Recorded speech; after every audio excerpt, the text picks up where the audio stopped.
Words of Sri Aurobindo from the book The Mother, with letters on the Mother by our Lord.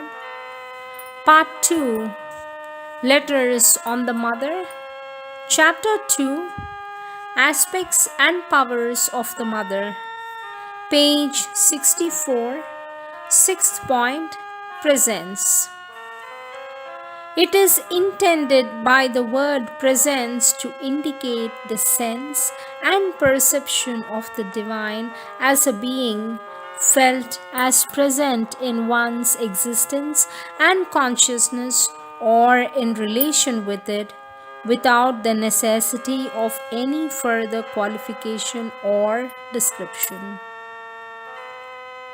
Thus, of the ineffable presence, it can only be said that it is there and nothing more can or need be said about it, although at the same time one knows that all is there, personality and impersonality, power and light and ananda and everything else, and that all these flow from that indescribable presence. The word may be used sometimes in a less absolute sense, but that is always the fundamental significance, the essential perception of the essential presence supporting everything else. Seventh point, the Transcendent Mother. Sri Aurobindo says, this is what is termed the Adya Shakti. She is the supreme consciousness and power above the universe, and it is by her that all the gods are manifested, and even the supramental Ishwara comes into manifestation through her. The supramental Purushottama, of whom the gods are powers and personalities. Adya Shakti.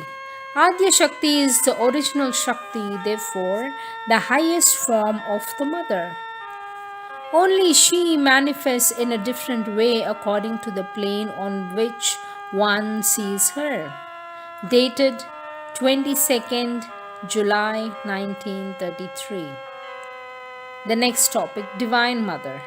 Sri Aurobindo says the Divine Mother is the consciousness and force of the Divine, which is the Mother of all things. The next topic, the Mother and the Ishwara. Sri Aurobindo says the Mother is the consciousness and force of the Divine, or it may be said she is the divine in its consciousness force. The Ishwara, as Lord of the cosmos, does come out of the Mother, who takes her place beside him as the cosmic Shakti. The cosmic Ishwara is one aspect of the divine. The next aspect is the Divine Mother in the Gita, the Tantra, and the Integral Yoga. The Gita does not speak expressly of the Divine Mother. It speaks always of surrender to the Purushottama. It mentions her only as the Para Prakriti, who becomes the Jiva, that is, who manifests the divine in the multiplicity, and through whom all these worlds are created by the Supreme, and he himself descends as the Avatar. The Gita follows the Vedantic tradition, which leans entirely on the Ishvara aspect of the divine and speaks little of the Divine Mother, because its object is to draw back from the world nature and arrive at the supreme realization beyond it. The Tantric tradition leans on the Shakti or Ishwari aspect and makes all depend on the Divine Mother, because its object is to possess and dominate the world nature and arrive at the supreme realization through it. This yoga insists on both the aspects.